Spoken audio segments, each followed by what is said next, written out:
안녕하세요. 행정 절차론 11회 2003년 기출문제 풀이를 시작하도록 하겠습니다. 자, 이번 시험을 보고 나서 사람들의 얼굴 표정은 되게 밝았어요. 문제 자체가 좀 쉬웠다라고 얘기하는 그런 평이 좀 다수인 것 같고, 근데 과연 문제가 쉬웠는가? 문제 자체의 난이도를 제가 학원 총평에 보낼 때는 저도 문제 자체는 쉽다라고 말씀을 드렸어요. 근데 점수가 잘 나올 수 있는 그런 문제는 아니기는 해요. 왜냐면은 기존에 우리가 출제했던, 그러니까 1회부터 우리 11회 시험을 봤으니까 1회부터 10회까지의 어떤 그 문제 유형과는 좀 많은 변화가 있었다 이렇게 봐야 돼요. 일단 기본적으로 우리가 형식적으로 딱 봤을 때 문제의 길이 자체가 더 길어진 거, 뭐 그런 거의 변화도 당연히 큰 변화지만 문제에 묻는 거, 우리가 묻는 거 그리고 답안 작성에서의 어떤 변화가 좀 많이 있었어요. 그래서 12회 준비할 때부터는 이거에 초점을 좀 두고 우리가 판례나 이런 것들을 단순한 결론을 외우는 것이 아니라 왜 이렇게 나왔는지 어떤 논리 부분을 좀 정리해가면서 공부를 해야겠구나라는 것을 좀 알게 된 그런 문제기도 하고, 앞으로의 출제 방향을 좀 미리 좀 예측할 수 있게끔 문제가 이제 이렇게 변하겠구나라는 걸 할 수 있게끔 만든 문제기도 한 것 같아요.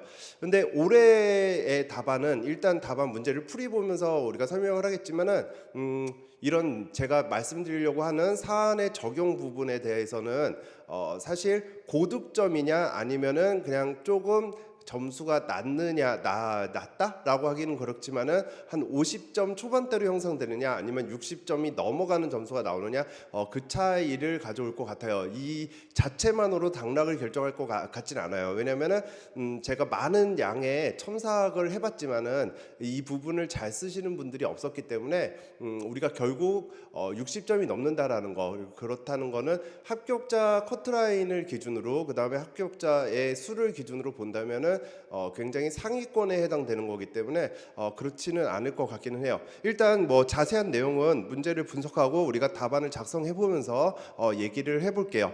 1번 문제와 2번 문제는, 그러니까 1번 문제 1 그리고 물음 1이 있고 그 다음 물음 2가 있으면 당연히 뭐 물음 1과 물음 2는 각각의 답안을 작성해야 되죠. 왜냐하면 묻는 문제가, 물음은 뭐 사전 통지에 대해서 물었고 그 다음에 물음 2는 의견 제출에 대해서 물었으니까 의견 제출만 단독으로 출제된 적은 한 번도 없었는데 올해 드디어 의견 제출이 출제가 됐죠. 굉장히 중요한 그런 처분 절차에 해당되는데도 불구하고 단독으로 아직까지 출제가 되지 않아서 올해는 출제될 거다라는 것이 좀 많이 예상이 됐던 문제여서 그리고 뭐 사전 통지란 건 워낙 중요한 주제고, 그러니까 논점 자체가 어렵다라는 거는 별로 없었을 거예요. 일단 답안은 사전 통지라는 거를 먼저 써본다면 뭐 대상이죠. 뭐 사전 통지는 대상이자 뭐 이 대상일 수도 있고 이게 어떻게 보면 사전 통지의 개념일 수도 있고, 그래서 어떻게 목차를 잡으셔도 상관이 없어요. 여기 뭐 의라고 쓰셔도 되고 대상이라고 잡으셔도 되는데 일정 사항을, 그러니까 불이익한 처분을 할 때 당사자에게 어떤 불이익한 그런 처분을 할 때 일정 사항을 당사자 등에게 미리 알려야 한다예요. 이렇게 해서 의무 규정이죠. 이게 대상이면은 항상 뭐 법학 답안지에서는 대상이 있으면 이 예외가 있죠. 자, 예외는 제가 하는 그냥 두 문자에 대한 어떤 키워드만 적어볼게요. 긴급한 경우, 그 다음에 일정한 어떤 자격이 없거나 없어지게 되면, 그러면 반드시 어떤 처분을 해야 되는 경우, 반드시 처분을 하는 경우, 그리고 성질상 곤란한 경우. 자, 이것이 예외고요. 그다음 세 번째 써야 되는 거는 기간이죠. 뭐 사전 통지 기간. 근데 여기는 의견 제출과 관련된 거기 때문에 청문과 공청회 부분을 쓰실 필요는 없고 그냥 사전 통지, 의견 제출하고 관련된 사전 통지의 기간만 써주시면 돼요. 의견 제출과 관련된 거는 의견 제출에 필요한 기간을 고려해서 충분하게 기간을 줘라. 그런데 그 충분성이라는 게 너무 추상적이다 보니까 적어도 10일 이상은 줘라. 뭐 이렇게 규정이 돼 있죠. 자, 사전 통지는 요 정도 단문을 쓰면 되고요. 그 다음에 넘어가서 의견 제출 부분을 본다면 의견 제출은 개념을 써줘야 돼요. 의의가. 행정작용에 앞서서 의견을 더 청취하는 절차로 청문과 공청회에 해당되지 않는 절차이다라는 거는 이제 법조문에 있는 거기 때문에 법조문에 있는 의의는 정확하게 써주셔야겠죠. 그 다음에 두 번째 이제 대상으로 들어가면 대상 똑같이 어떻게 보면 원칙과 예외죠. 예외인데 자, 원칙은 뭐예요? 지금 불이익한 처분에 관련된 거기 때문에 불이익한 처분에 앞서서는 반드시 청문과 공청회로 의견을 듣지 않았다면 의무적으로 의견 제출 기회를 주어야 한다라는 거죠. 청문과 공청회가 없었다면, 청문, 공청회를 하지 않았다면 의무다. 뭐 이렇게 우리가 써주는 거죠. 그 다음 예외는 이 사전 통지에 해당되는 긴급한 경우, 일정한 자격을 갖거나 없거나 없어지게 되면 반드시 처분을 해야 되는 경우, 성질상 현저히 곤란한 경우, 여기에 해당되는 그 사전 통지의 예외 사유와 사전 통지 예외 사유와 그 다음에 플러스해서 당사자가 의견 제출 기간 내에 명백한 의사로 포기했을 때 이렇게 돼 있어요. 그냥 포기 이렇게 써볼게요. 자, 이게 예외예요. 답안에다가 써야 되는 기본적인 내용은 요게 다예요. 그리고 이 부분을 여러분들이 못 썼다라고 한다면 그런 경우에는 사실 합격을 하기에는 좀 힘든 부분이기는 하죠. 왜냐하면 처분 절차는 늘 40점짜리로 나오는 부분이다라고 강조가 되고 있고, 그 다음에 그 처분 절차에서 정말 중요한 거 사전 통지, 의견 제출, 이유 보기, 의견 제출, 이제 의견 청취 절차에서 의견 제출과 그 다음 뭐 청문 정도까지 공청회도 자주 나오지만 그 이 네 가지는 무조건 나온다 뭐 이렇게 보는 거기 때문에 이 부분에 대해서 여러분들이 못 썼다라고 하면 그건 좀 합격하고는 좀 거리가 멀 거예요. 그러니까 당연히 그렇게 사전 통지와 의견 제출 두 개가 나왔고 그거를 이렇게 작성을 했으니까 굉장히 문제가 쉬웠다라고 여러분들은 평가를 하는 거죠. 자, 그런데 제가 말씀드리려는 거는 이쪽이에요. 이렇게 가서 지금 문제를 본다면 이 절차적 이게 지금 절차에 어떤 하자가 있습니까? 그리고 행정청은 사전 통지를 하기 위해 성질상 현재 곤란한 경우였다. 그 다음에 또 이 물음 2 같은 경우는 의견 제출의 기회를 그 행정조사 당시에 줬고 주지 않았다고 하더라도 똑같이 성질상 현저히 곤란한 경우였다 라고 행정청이 주장을 하고 있어요. 자, 문제는 다시 이 문제를 풀기 전에 한번 설명을 해볼게요. 여태까지 우리가 절차론에서 나올 수 있는 처분, 그러니까 사례형 문제에서는 절차적 하자가 있었느냐 없었느냐, 그냥 단순하게 절차적 하자가 있느냐 없느냐, 또는 어떤 절차가 필요하냐, 자, 이 부분, 또는 그런 절차적 하자가 있을 때 처분의 효력은 어떻게 되느냐, 이 부분, 그 다음에 또는 그 처분의 효력이 위법하다고 했을 때 이런 행위를 통해서 치유가 될 수 있겠느냐, 항상 절차적 하자가 있느냐 없느냐, 아니면 절차적 하자가 있었을 때 처분의 효력이 어떻게 되느냐, 그 효력이 처분이 절차적 하자를 이유로 취소됐을 때 치유될 수 있겠느냐, 이 세 가지가 계속 반복해서 나왔어요. 이거 같은 경우는 답안을 쓸 때 절차적 하자가 있다 없다, 답은 너무 간단하죠, 그죠? 또는 독자적 위법성이 있다 없다, 치유가 될 수 있다 없다, 굉장히 간단해요. 그러면 여기도 본다면 자, 이렇게 사전 통지와 의견 제출이라는 단문을 쓰고 여러분들은 여기다가 답을 내릴 거예요. 행정청의 주장은 타당하지 않다. 주장은 타당하지 않다. 이렇게 답을 내리겠죠.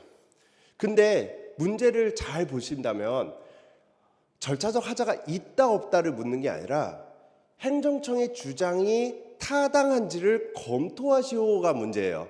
그렇다면 이 사이에 뭐가 있어야 되냐면, 자, 여기서 주장이 타당하지 않다라고 하는 왜 주장이 타당하지 않은지, 이 사안에 대한 어떤 포석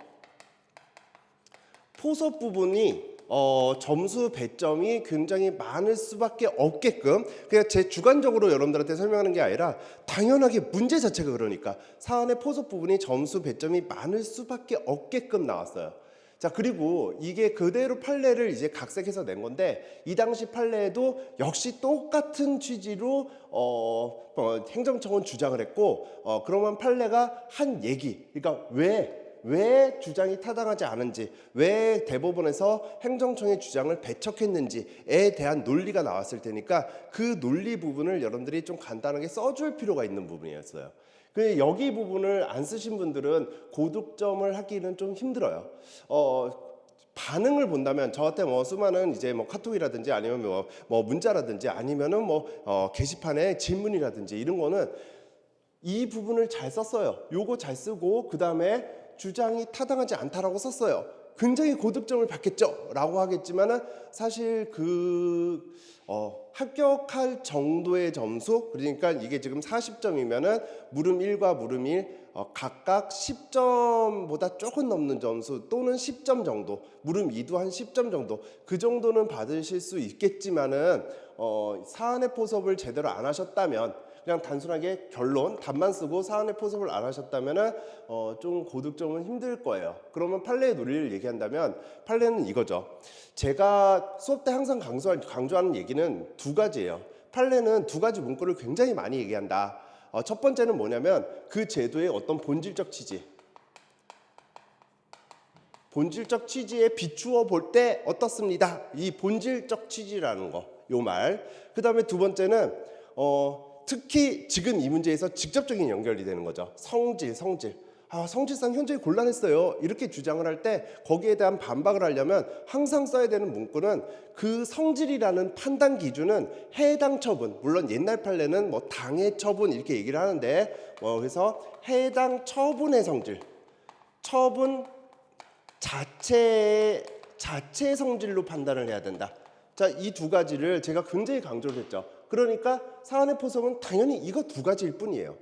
그러면 본질적 취지를 한번 생각을 해볼게요. 본질적 취지라는 건 뭐냐면은 사전통지라는 것은 사전통지를 해주는 이유가 뭐예요? 사전통지를 해주는 이유는 당연히 의견을 청취하기 위해서죠. 나는 향후에 이러한 처분을 할 것인데 이러한 처분을 할 때 네 입장은 어때? 네 입장을 한번 내가 얘기해보면 듣고 반영을 할게. 이것이 사전통지의 본질, 제도의 본질적 취지거든요. 그러면 너무 사전통지를 의견 제출을 준비할 기간을 너무 적게 주고 사전통지를 해버리면 제대로 의견 제출을 할 수 있는 기회를 줄 수 없는 거잖아요. 그런 문제점이 항상 발생하다 보니까 2, 3년 전에 이제 행정절차법이 개정이 되면서 요 문구가 들어간 거예요. 필요한 기간을 고려해서 10일 이상 후에 기간을 준다 이렇게 들어간 거예요. 이 적어도 10일 이상은 뭔가 준비 기간을 줘야지 너가 충분한 의견 제출을 할 수 있겠다라는 걸 판단을 한 거죠. 그러면 다시 돌아와서 자, 사전통지 제도의 본질적 취지는 뭐라고요? 의견 제출할 기회를 주는 거고 그 의견 제출할 기회를 정말 충분히 준다라는 거는 법 규정이 있는 대로 10일 이상의 기간을 주고 우리가 기회를 주고 사전을 통지해야 된다는 거예요. 근데 문제에 들어가는 문구는 아무 의미 없이 들어가는 문구는 항상 없어요. 특히 사례 같은 경우는 여러분들이 한 줄 한 줄 읽으면서 정확하게 그 뭔가 묻는 의도를 파악해야 되는 거거든요. 자, 그럼 뭐라고 돼 있어요? 지금 행정조사를 실시했고 그 다음에 문제 1의 한 중간, 문제 1 전체 문제에 우리가 한 중간 정도 보면 행정청은 현장조사 다음 날에 원상복구를 명하는 시정 명령, 이 사건의 처분, 그러니까 처분이라는 것을 바로 했대요. 그러면은 자, 다시 돌아와서 사전통지 기간이라는 건 뭐라고요? 의견 제출에 필요한 기간을 충분히 주고 그래서 적어도 10일 이상 주고 했어야 되는 건데 다음 날 했다는 거죠. 다음 날. 하루밖에 안 지났다는 얘기예요. 그러면 어때요? 자, 본질적 취지에 어긋나는 거죠. 사전통지에. 그죠? 그 다음에 두 번째, 물음 1도 그렇고 물음 2도 그렇고 사전통지를 안 줬지만은 어때요? 성질상 현저히 곤란했다. 왜냐하면 그 성질상 현저히 곤란하다는 그 이유가 정말 그 처분의 성질이 곤란했다라는 것이 아니라 현장 조사를 나가서 충분하게 뭔가 얘기를 했고 그 얘기를 바탕으로 해서 의견 진술을 거기서 했다. 그러니까 처분의 상대방인 당사자가 충분하게 의견 진술을 했다. 그러니까 뭐 굳이 의견 진술 기회를 줄 필요가 없었던 거 아니냐. 그러니까 성질상 곤란하다 또는 성질상 명백히 불필요하다. 자, 여기에 초점을 맞춰서 행정청은 주장을 한 거죠. 그런데 판례는 뭐라고 얘기를 했을까요? 자, 두 번째예요. 성질상 현저히 곤란하거나 명백하게 불필요하다라는 그 판단 기준은 해당 처분 자체로 판단을 해야 되는 거지, 처분과 별개로 뭐 조사 과정에서 있었던 거, 또는 우리가 예전 기출이지만 청문 통지서가 뭐 반송되어 온 거, 자 이런 그 처분 외적인 어떤 환경적인 요소, 자 이런 걸로 판단하는 것이 아니다라는 것이 판례의 취지죠. 자, 이 판례에만 적용되는 것이 아니라 이 두 가지는 계속 반복이 돼요. 그래서 이 사안의 포섭에다가 이런 두 가지 단어들이 들어가고, 그 다음에 제 모분 답안에 없지만 제가 항상 강조한 거 뭐예요? 행정절차법 1조죠. 행정절차법 1조 목적. 공투신을 확보하고 국민 참여를 보장하고 국민의 권익을 보장하려는 행정절차상 제도의 취지에 비추어 볼 때 주장은 타당하지 않다라는, 사안의 포섭이 절차에서는 그렇게 많지가 않아요. 많지 않지만 그걸 써줬느냐 써주지 않았느냐의 차이는 점수에서 극명하게 날 수밖에 없는 거죠. 자, 그래서 여러분들이 앞으로 준비를 할 때도 이제 이 수업은 또는 이 영상은 시험을 본 사람들에 대해서는 뭐 그냥 이런 거를 써줘야 돼요 라고 하지만은, 여러분들은 합격을 하실 거고 여러분 뒤에 있는 어떤 후배들은 이렇게 문제가 나왔구나, 그러니까 나는 어떻게 공부를 하고 학습 전략을 짜야지, 이거에 대한 어떤 기준을 제시하는 그런 영상이기 때문에 여러분들은 합격을 하겠지만 향후 준비하실 여러분들의 후배들은 이제 판례를 본다면 판례에서 과연 서로 간에 공방이 있었을 거예요. 공격하고 방어가 있었을 때 누가 판례가 손을 들어줬느냐 그러면 이겼냐 졌냐, 절차적 하자가 있냐 없냐만을 따질 것이 아니라 왜 사안을 어떻게 포섭을 해서 그래서 결론을 내야 되는지, 이 부분까지 좀 같이 공부를 해야 되지 않느냐. 자, 이런 것들이 문제의 변화가 있었지 않았느냐라고 볼 수 있을 것 같아요. 자, 그 다음에 사례 문제가 이 정도 된다면 두 번째 이제 나머지 약술 문제 부분은 사실 문제 2 같은 경우는 여러분들한테 좀 할 얘기는 있죠. 왜냐면은 이거 역시 길게 나왔고 사례로 나왔으니까. 자, 이런 것도 변하기는 해요. 과거에는 일단 약술 문제는 단순한 단본 수준이었어요. 그러니까 약술 문제가 사례형으로 나왔다고 하더라도 사안을 포섭하는 것이 아니라 사례형으로 문제만 길 뿐 어떤 단문을 그대로 쓰는 문제가 나왔다면은, 올해 시험 같은 경우는 정보공개법에서는 이거는 정말 사례처럼 사안을 포섭하는 문제가 나왔던 거죠. 이것도 변화예요. 그러면은 우리가 시험 범위에 들어오는 8개 법을 다 이렇게 사례 형식으로 사안을 포섭해서 공부를 해야 되느냐, 뭐 그건 아니에요. 우리가 나올 수 있는 그런 법들이 한정돼 있죠. 그래서 그 부분에 해당되는 판례들만 공부를 하면 되는데, 그 중에 대표적인 게 이제 정보공개법에 해당돼요. 자, 정보공개법도 역시 사례 문제니까 우리가 결론부터 가볼게요. 결론은 맨 마지막에 이제 3 해서 사안에 적용 또는 사안의 해결 이렇게 해가지고 썼을 때 전부 비공개는 타당하지 않다라는 거죠. 이거 역시 행정청의 전부 비공개라는 어떤 처분, 그 처분은 타당하지 않다예요. 그러면 왜 타당하지 않을까요? 왜? 그 왜라는 것이 이제 단문으로 들어가야 돼요. 두 번째, 왜요? 정보공개법은 부분공개라는 어떤 제도를 두고 있거든요. 자, 부분공개를 따져본다면 하나의 청구에 다수의 청구는 하나 있는데 다수의 어떤 정보에 대한 청구가 들어갔고, 그것이 공개와 비공개로 혼합이 되어 있고, 그 다음에 분리가 가능하고, 공개 부분과 비공개 부분이 분리가 가능하고, 그리고 나아가서 그 비공개를 우리가 비공개하고 나머지만 공개하더라도 어떤 청구인의 어떤 목적에 충분한 가치가 있는 정도라면, 그러니까 그 청구인의 가정적 의사 취지에 부합한다면, 맞는다면, 그래서 타당하다면, 부합하다 이렇게 쓸게요. 그러면은 그 비공개 부분을 제외하고 나머지 부분만이라도 공개해야 하는 공개 의무를 두고 있는 거죠.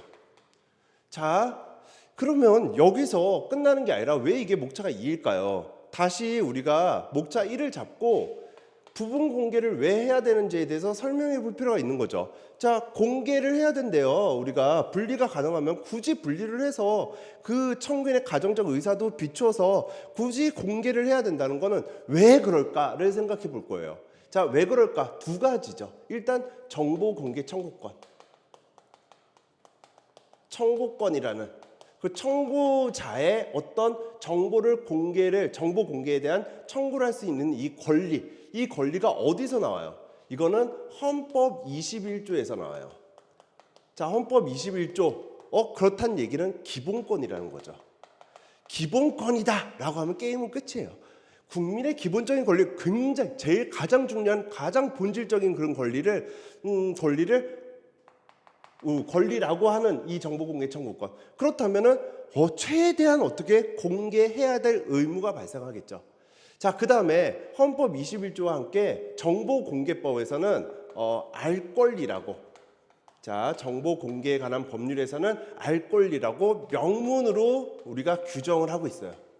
그냥 알고 싶은 권리거든요. 이거는 이해 관련성 유무 불문하고 그냥 그 자체로서의 어떤 구체적 권리예요. 자, 그러니까 이제 무조건 공개를 해야 되는구나. 그래서 정보공개법에는 자, 비공개 대상, 그럼에도 불구하고 공개할 수 없는 그런 대상을 법의 구조에 명확하게 규정함으로써 그 비공개 대상을 열거하고 있어요. 자, 법에서는 열거하고 있다, 예시하고 있다. 이 말은 굉장한 많은 큰 차이를 두고 있어요. 왜냐하면 열거라는 건 정말 거기 있는 거를 제외하고는 나머지 다 공개해야 돼 라는 얘기고, 예시라는 거는 예를 든 거니까 여기에 비슷한 거는, 여기에 규정되어 있는 거와 비슷한 거는 그러면 비공개할 수 있어, 이런 뜻이거든요. 근데 여기는 열거하고 있는 거예요. 그러면 여기에 규정된 사항을 제외하고는 무조건 공개해야 되는 거죠. 그 이유가 뭐라고요? 기본권에서 나온 거예요. 자, 그러니까 이런 부분에 대한 어떤 설명을 간단하게 좀 써주고, 그리고 난 다음에 그래도 키포인트는 이게 논점이었으니까 여기가 제일 중요한 거겠죠. 이 부분 공개에 대한 어떤 정보공개법에 나와 있는 개념을 써주시고, 그리고 난 다음에 이쪽으로 가서 다시 그러니까 정보 비공개는 타당하지 않다라는 결론을 내리는데, 이 결론에도 왜라는 사안의 적용이 필요한 거죠. 자, 왜요? 이 요건을 가지고 우리가 생각해 보면 돼요. 지금 문제에서 뭐라고 돼 있냐면 정보 중에, 공개 청구한 정보 중에 이름과 주민등록번호를 제외한 나머지 부분은 비공개 대상 정보가 아니다라고 문제에 적혀져 있었어요. 그러니까 이름과 주민등록번호라는 그런 비공개 대상과 그 외적인 공개할 수 있는 정보로 혼합되어 있고요. 그 다음에 또 문제에 뭐라고 적혀져 있냐면, 그럼 이름과 주민등록번호를 삭제한 4번 교부하는 방식의 공개가 가능하다. 그러면 자, 이름과 주민등록번호라는 어떤 비공개와 나머지 정보에 대한 분리가 가능한 거죠. 그리고 이 사람이 무조건 사적인 용도로 사용했다 안 사용했다 이런 거를 평가하기 위해서 정보공개 청구를 했을 때는 주민등록번호와 이름을 알고 싶었던 건 아닐 거예요. 어디다가 사용했는지, 출처 이런 것들이 알고 싶었던 거죠. 그러니까 당연히 그 청구인의 가정적 의사 취지에 부합하는 거예요. 그러면 공개 의무가 있으니까 어때요? 전부 비공개가 타당하지 않죠. 그러니까 이런 우리가 답만 쓰는 것이 아니라 이거를 가지고 와서 문제에 적혀져 있는 내용 그대로 우리가 사안에 포섭만 해주면 좀 좋은 점수가 나오는 거예요. 자, 여러분들이 이것만 썼다, 이거 쓰고 그 다음에 비공개가 타당하지 않다라고 썼다. 그래도 역시 마찬가지예요. 한 10점 정도의 배점은 받을 수가 있어요. 근데 고득점을 하려면 항상 뭐예요? 사안을 포섭한다라든지, 자, 이 사안을 포섭하기 위해서 필요한 어떤 정보들, 비공개 대상은 열거구나. 그 다음에 이런 정보 공개는 기본권과 그 다음에 정보공개법의 알 권리라는 어떤 명문 규정에서 파생돼서 나오는 거구나. 이런 것들을 써준다면 이제 좀 더 좋은 점수를 받을 수가 있게 되는 거겠죠. 자, 그러니까 단순하게 쉬운 문제라기보다는 논점 자체가 우리가 벗어나는 거나 이런 거는 없었어요. 그러니까 너무 이상한 데서 나왔는데, 너무 구석에서 나왔는데, 이건 완전 브리탄데, 뭐 이런 것들은 없었기 때문에 출제 여러분들 시험 보고 나왔을 때는 쉬었다, 그래도 절차로는 좀 할만했다라는 평가를 할 수는 있었겠지만은 그렇다고 하더라도 답안 작성에 있어서 조금 어렵고, 그 다음에 점수를 잘 주게끔 만든 문제는 아니에요. 이런 것들은 강사 너니까 네가 쓰지.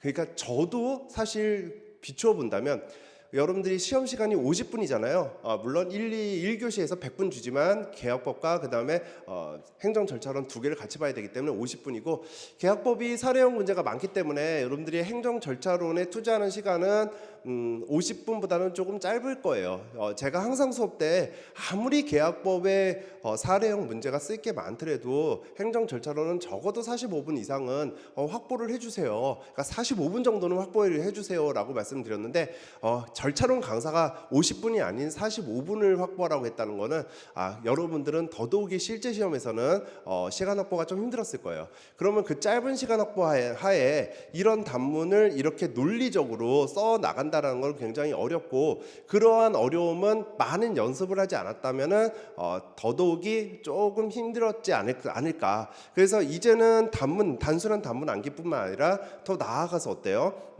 사례가 나왔을 때 어떻게 사안을 포섭하는지, 이 부분에 대한 연습이 계속적으로 좀 오랜 시간을 투자해서 이루어지지 않는다면은 답안 작성에 시간이 짧기 때문에 좀 어렵지 않을까, 뭐 이런 방법을 좀 생각할 수 있을 것 같아요. 이런 방법이 필요하다라는 것을 생각할 수 있겠죠.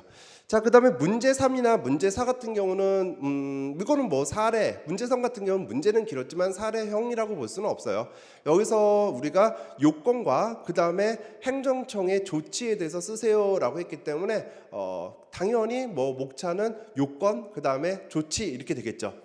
그런데 이 자체가 논점이 관어사업의 제한이잖아요. 그럼 관어사업의 제한이라는 게 어떤 그런 제도인지 그 개념을 써줘야기 때문에 1번은 관어사업의 제한에 대해서, 그래서 체납자 중에 허가 등을 요하는 사업을 경영하고 있는 사람은 그 사업의 정지 또는 허가 등의 취소를 행정청이 내릴 수 있다라는 어떤 개념을 써주시고, 거기에 대한 요건은 특별한 사정이 없다면 135예요. 특별한 사정이 없다면 135.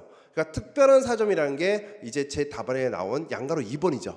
천재지변이나 뭐 중대한 재난이나 이런 것이 있었다면은 과태료, 그걸 통해서 과태료, 그럼 뭐 어떻게 과태료 체납해도 우리가 그거를 사업을 제한할 수는 없겠죠. 그러니까 그런 특별한 사정이 없었다면 135, 해서 1년, 그 다음에 3회, 그리고 우리가 500만 원이죠. 근데 여기서 항상 제가 강조한 건 뭐냐면 그 요건의 어느 하나에 해당되는 경우가 아니에요. 1, 3, 500을 모두 다 만족해야지 관어사업에 제한을 할 수가 있죠. 그래서 이 요건 부분은 정확하게 3회 이상 체납하고 있고, 제가 고 이렇게 강조한 것처럼 체납하고 있고, 체납 발생일로부터 1년이 경과하였으며, 그 다음에 총 합계가 500만 원 이상이 돼야 되죠.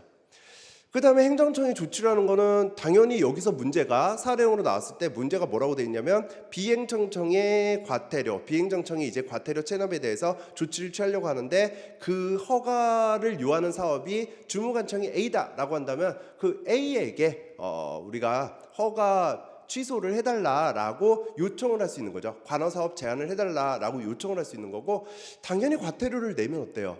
과태료를 안 내고 있는 사람인데 그런 우리가 간호사업 제한 조치를 했을 때 과태료를 냈다라고 한다면 그런 요청을 바로 철회해야죠. 자, 그런 것들이 이제 비행정청의 조치. 그래서 단순하게 어떤 요건, 특별한 사정이 없다면 135, 뭐 이렇게 해가지고서 외우고 있었다면 쓰는 거는 별로 어렵지 않았을 거예요. 자, 그다음 문제 4. 문제 4가 브리타라는 그런 말들이 많으세요. 과연 문제 4가 브리타였을까? 좀 고민을 해볼 필요는 있어요. 왜냐하면 주민등록법에서 나왔다라는 점에서는 브리타예요. 그런데 그럼 브리타의 개념이 뭘까요? 여러분들이 합격과 불합격으로 나뉘는 시험에서는 우리가 이제 일반 행정사, 물론 외본과 해석까지 다 합쳐서라고 생각을 한다면 300이죠. 최소 합격 인원 이 300인데 거의 지금 60점을 커트라인이 60점이 넘지 않는 이런 그 논술형 시험에서는 300명을 뽑는다라고 어떻게 절대적인 수치라고 보시면 돼요. 그러면 2,000명이 넘게 본 이 시험에서 300명도 준비를 하지 않았다면, 그러니까 준비한 사람이 300명도 되지 않았다면 그건 불이타죠. 그러면 그 문제는 당락에 좌우를 하지 않아요. 왜냐하면은 나 그거 빼고도 잘 써서 붙으면 되니까, 그죠?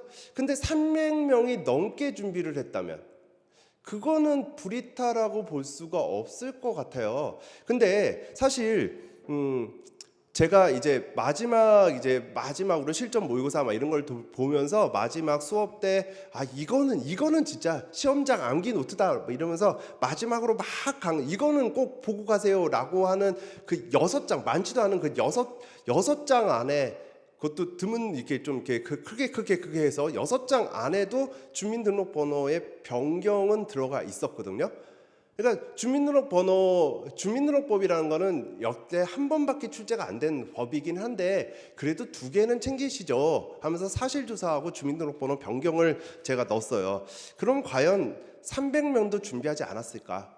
이거에 대한 좀 의문은 있어요. 그렇다면은 저는 불이타가 아니라고 보기는 해요. 물론 제 잘못이죠. 저도 잘못한 게 정정에 대해서는 그렇게 강조를 한 적은 없어요. 근데 정정 사유와 변경 사유에 대해서 쓰라고 했고, 정정 사유는 사실 그냥 오류가 있을 때, 그 다음에 뭔가 그 오류를 발견했을 때, 또는 주민등록번호, 가족관계 등록에 따른 어떤 등록사항의 변경으로 주민등록번호를 정정해야 되는 경우와 그 다음에 오류가 있을 때, 이렇게 해가지고서 좀 간단하게 오류가 있을 때 이때 고치는 걸 정정이라고 해요. 뭐 이 정도만 제가 말씀을 드렸는데 그 정도만 써주셨다고 하더라도 변경 사유에 대해서는 항상 강조를 했기 때문에 이 정도는 써주셨어야 되지 않을까 싶기는 해요.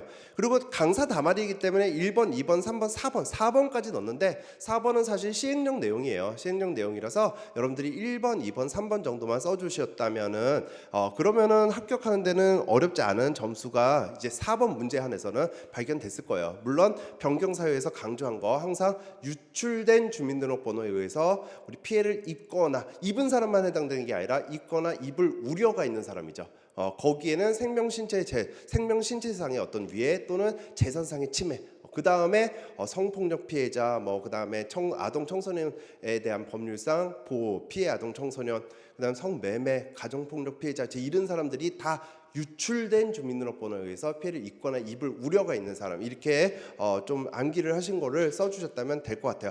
여기서 뭐 덧붙일 건 없어요. 이렇게 4번 같이 또는 3번 같이 단문 문제인데 A와 B에 대해서 쓰세요. 뭐 3번 같은 경우는 요건과 그 다음에 행정청의 조치에 대해서 쓰세요. 4번 같은 경우는 주민등록번호의 정정 사유와 변경 사유에 대해서 쓰세요. 이렇게 A와 B에 대해서 쓰세요라고 한다면 개념 부분, 용어의 정의를 하나의 1번 목차를 잡는 거 외에는 뭐 다른 거는 덧붙일 필요 없이 문제에서 묻는 그 사항만 목차로 잡고 거기에 대한 해당되는 내용만 써주시면 돼요.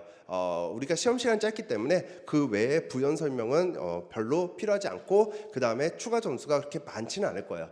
자, 이 정도 한다면 여러분들 풀이도 될 것 같고, 그 다음에 앞으로 공부하실 분들에 대한 어떤 학습 방법에 대해서도 좀 제시할 수 있었던 것 같아요.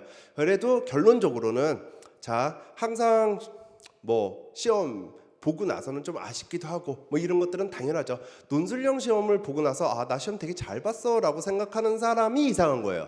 논술형 시험이란 건 객관식은 아니죠. 객관식은 나 잘 봤어 뭐 이런 생각이 들 수 있는데, 논술 시험은 항상 보고 나서 뭔가 아쉬워 이렇게 들어가는 것이 당연하기 때문에 자, 여러분들 이제 발표를 좀 너무 초조하게 스트레스 받으면서 기다리지 마시고 좀 편안하게 기다리시면 되고요. 그 다음에 이제 진입하는 분들은 이게 단순한 암기뿐만 아니라 사안을 포섭하고 거기에 대한 어떤 논리적인 이해가 필요한 부분이구나라고 생각을 한다면은 그 부분까지 공부하려면 조금 2차에 대한 학습 시기, 수험 시기를 좀 앞당겨야겠구나, 막 이런 것들을 좀 생각하시면 될 것 같아요. 자, 이걸로 우리가 2023년 그리고 10일에 행정사 2차 행정 절차론 기출문제에 대한 어떤 분석 또는 우리가 수업을 마치도록 하겠습니다. 여러분들 시험 보시느라고 수고 많으셨습니다.